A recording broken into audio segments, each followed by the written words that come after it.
are Geekcentric, and you can be too.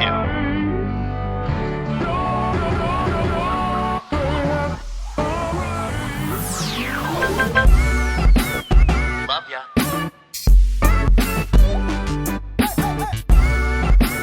Get home safe, guys. Peace.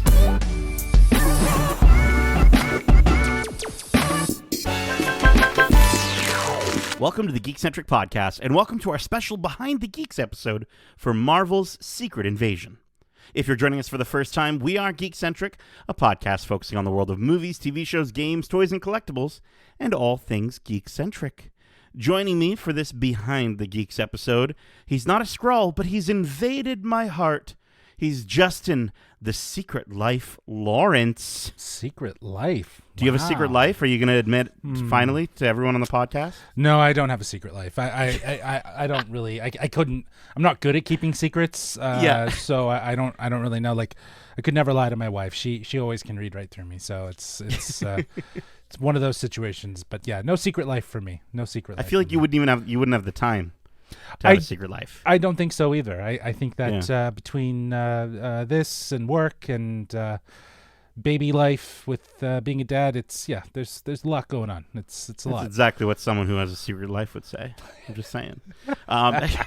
If I had a secret life, so I'm thinking, because you know me, I think I would want to have a secret life that would be something no one would expect. Like I'd be like a cattle rancher in Australia.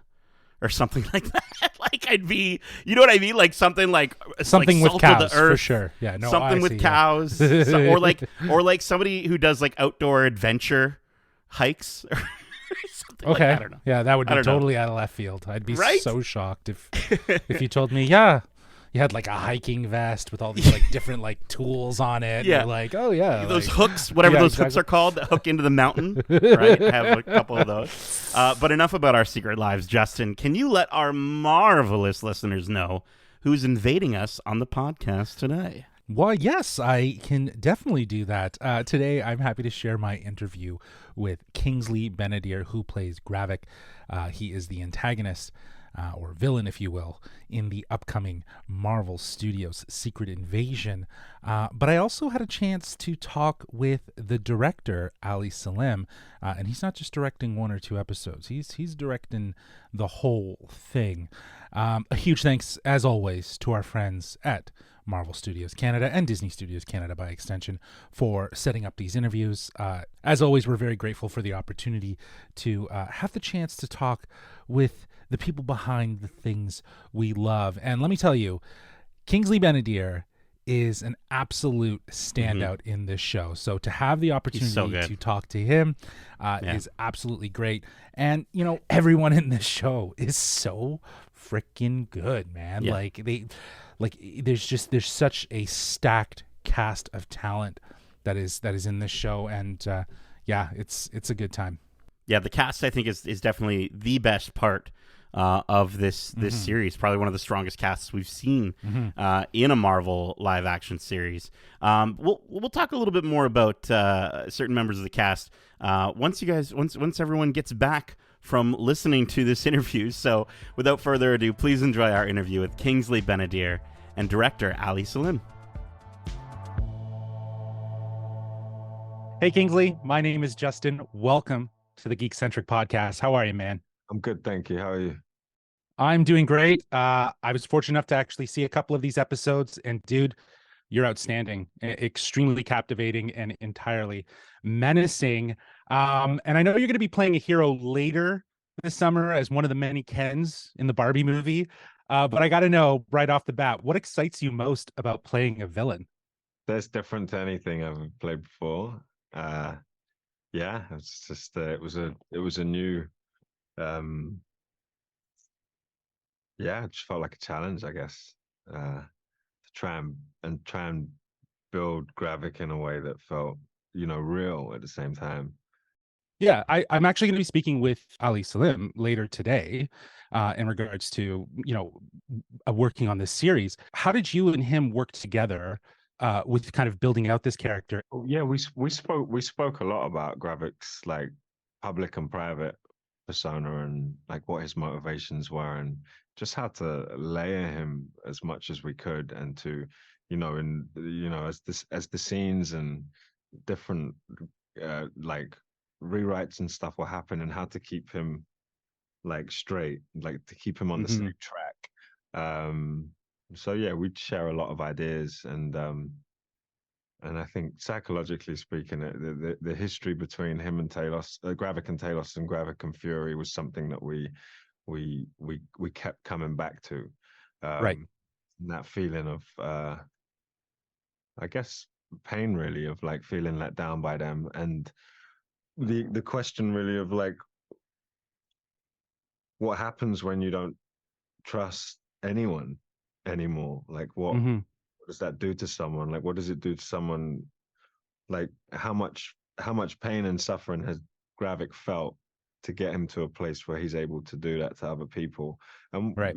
trying to have real conversations about like what it is that motivates people to behave like that, so that he would hopefully feel real. Grounded. Yeah, grounded. It sounds sounds very real.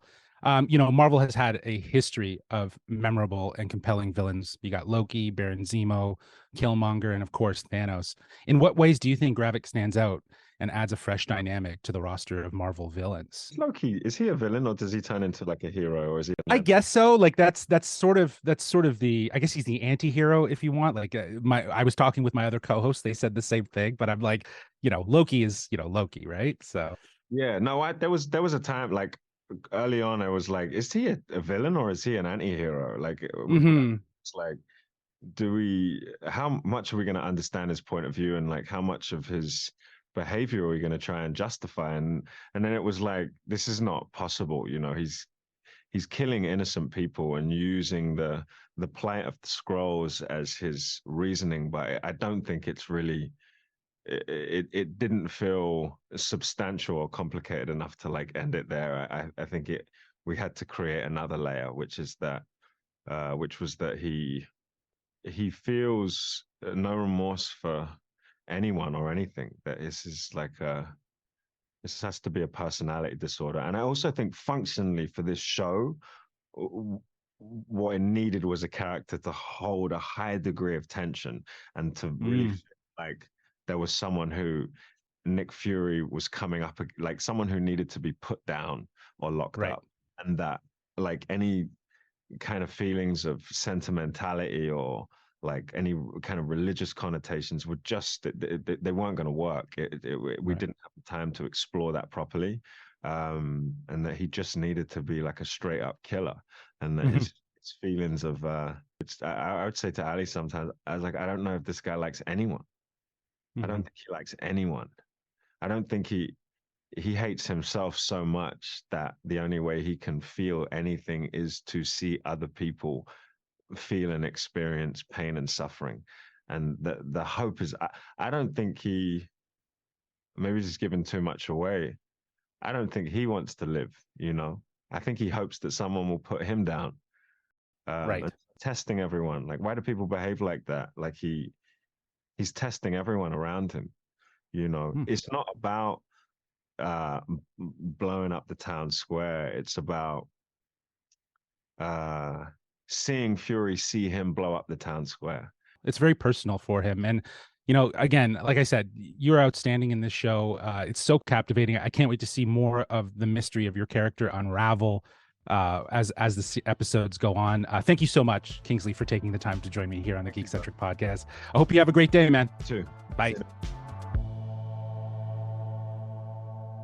Hey, Ali, my name is Justin. Welcome to the Geekcentric podcast. How are you? Great. How are you, Justin? I'm doing great. I was fortunate enough to watch a couple episodes from Secret Invasion, and I'm digging the vibe. I'm loving the grounded, mature. It feels very mature for the MCU. And I kind of want to start right there with my first question. You have an extensive history working in television. I wanted to know, what made you want to jump into the MCU and dabble in this expansive universe? Well, I think Marvel today is the pinnacle of storytelling in show business in Hollywood, and anybody would be a fool not to want to go play in that playground with such accomplished people as Kevin Feige. Right.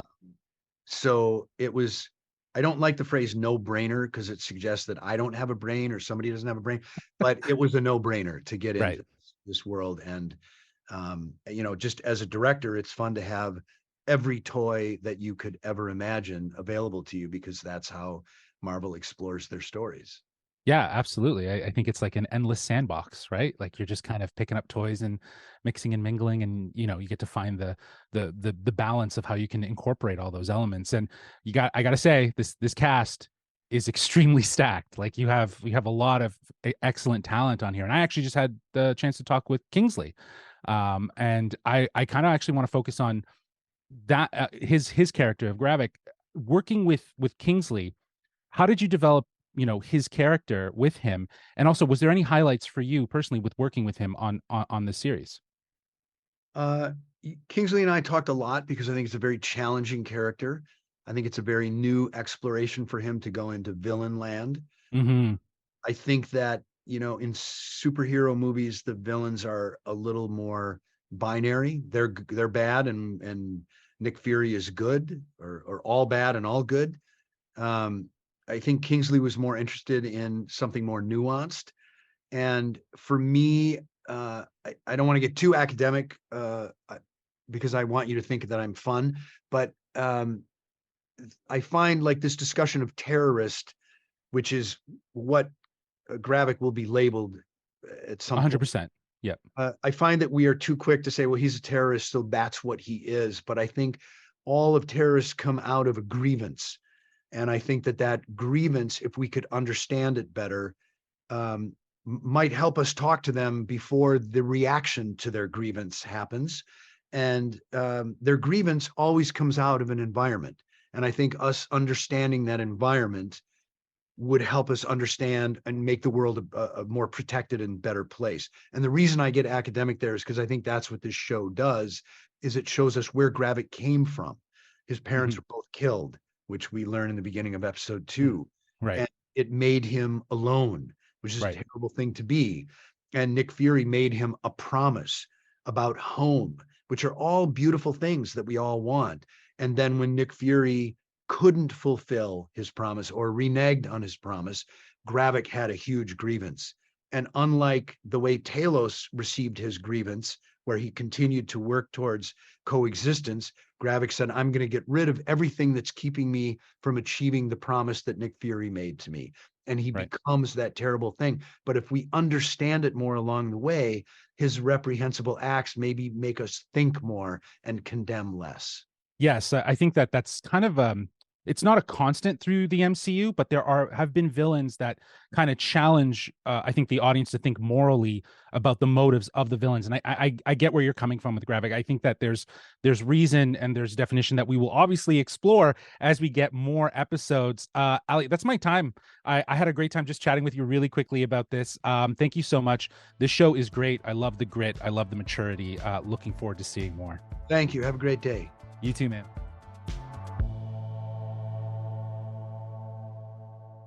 And we're back. I gotta say, man, it's awesome to see both Kingsley and Ali's, like, you can tell they've got such a dedication to giving this series like a fresh sort of original villain for Marvel. I think the way that Kingsley talks about Gravik being deeply rooted in pain and disappointment in Talos, and especially Nick Fury, who, like, it's interesting to sort of see that perspective, because I know, like, as fans of the Marvel Cinematic Universe, Nick is the guy. He's the guy you depend on. So to get this perspective of this character who is just like, you've completely ruined everything. I don't know, man. It was really, really good. But that's a point of perspective too, right? Like, again, I think the show is going to very much what Kingsley was hinting at, and very much the same thing what Ali's hinting at, is that it is a point of perspective that we will get to see unravel. I don't think it was, I don't think it's in Nick Fury's best interest to screw over Gravik, but I think that he has resentment. He has resentment to a lot of people, and again, just to see that explored will be interesting. What's also really great is that, much like as I mentioned, some of the villains of the past, there seems to be a bit of a a moral understanding, if you will, kind of understanding where these villains are coming from. Yeah. With villains like, Zemo. There was a Loki comparison, right? Sure, absolutely, right? Like, and he definitely, I think he connects with that and understands it. Talking about Gravik as an anti-hero, if you will. But yeah, like there's all of these different villains that we've, Zemo, Killmonger, even Thanos, we've come to see throughout the MCU, and we kind of, there's a moral understanding as an audience member to say, like, is he wrong? Is he right? Maybe the way he's going about it is wrong, but we still understand their motives and kind of connect with them. Well, and I like that both of them, both in their interviews, brought up, like when you were bringing up Gravik, like the very real conversations that they had to have around what drives people like Gravik to do terrible things. Yeah. And Gravik does some terrible things in these first 2 episodes. And yeah, hearing the comparisons, to an anti-hero like Loki, I think it was interesting, but the initial look at the character was to try and see him as an anti-hero, and then it sounds like they sort of shifted focus because that might be a bit too simple or a bit too samey, and so I like that they're sort of making him more of a cold-blooded killer, but they don't just say, like, he's just a bad guy. Like, we still get that background for the character. And yeah, like, I think it's interesting that he said that that near the end of that interview with Kingsley, I was like, when he's like, I don't want to give too much away. And I was almost wanting to cover my ears, but the fact that he says, like, he doesn't want to live, I'm like, what does that mean? He's so damn good in this role. I'm like, I want him to go further than this series. I think it's just more, though, the like, you could take it as it is, right? But yeah. I honestly thought of it as, it could also mean it's a self-hate. Do you know what I mean? Like, he talks about the way he doesn't like himself and that he doesn't like anyone, right? Like, like Gravik is so, like, grounded in this hate that he's just, he hates himself. And I think that's kind of what I took away from it as well. Obviously we'll have to wait and see, because I'd love to see more of him beyond this series. Right. But that said, it goes without saying that his character is rooted in hate, is rooted in anger and anguish, and I think that has manifested itself based on how he's talking about it in a way that's almost like he hates himself. He almost might even be borderline self-harm. You know what I mean? Like, he doesn't care. He's willing to do anything. Yeah, he doesn't care what the no cost what is, the if that cost means is. of its own life. So yeah. I think that's more or less where he was going, and that he will push those boundaries, and he will go the distance, if you will. So. Well, and it's funny too, because Ali was saying that being a villain is new for Kingsley, and I was like, really?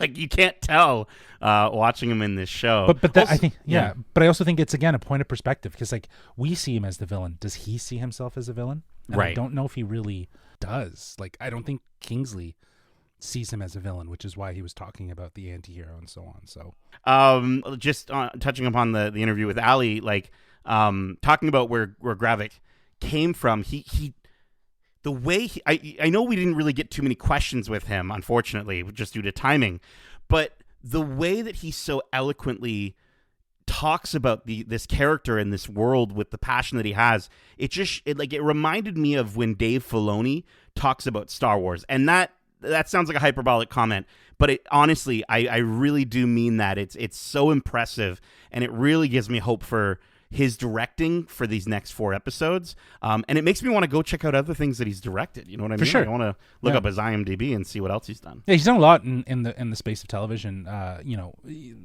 Not similar, but different in some ways. But he's very serious. He is a fun guy, as he would like to. He wants to be thought of as a fun guy. Yes. But the one thing I really took away from the time that I had with him was that he's very serious about the work that he's doing. He's very sincere about it, and I think that he really there's a level of commitment to the story that he's telling, and he believes in the story that he's telling, and it shows. Again, it does. The grit, the sort of grounded, thrilling base style genre that this is in. It's so confident in what it is, and that has to do from a strong sense of direction that helps steer that ship. And I think that is very much why he talks so eloquently and so direct about intent, motive, whether it's for the characters, whether it's for the entire show, whether for it's the purpose of why he decided to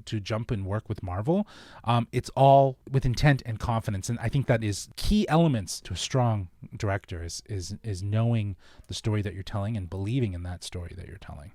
Absolutely. And I can't wait to see and believe in the rest of the season. But that is it for this Behind the Geeks episode. We hope you enjoyed it. And if you did, make sure to subscribe here on your podcast service of choice, as well as over on YouTube at youtube.com/geekcentric, where you can watch these interviews. And maybe you can, watching them, it might be easier. You can maybe tell which one of these guys is truly a Skrull.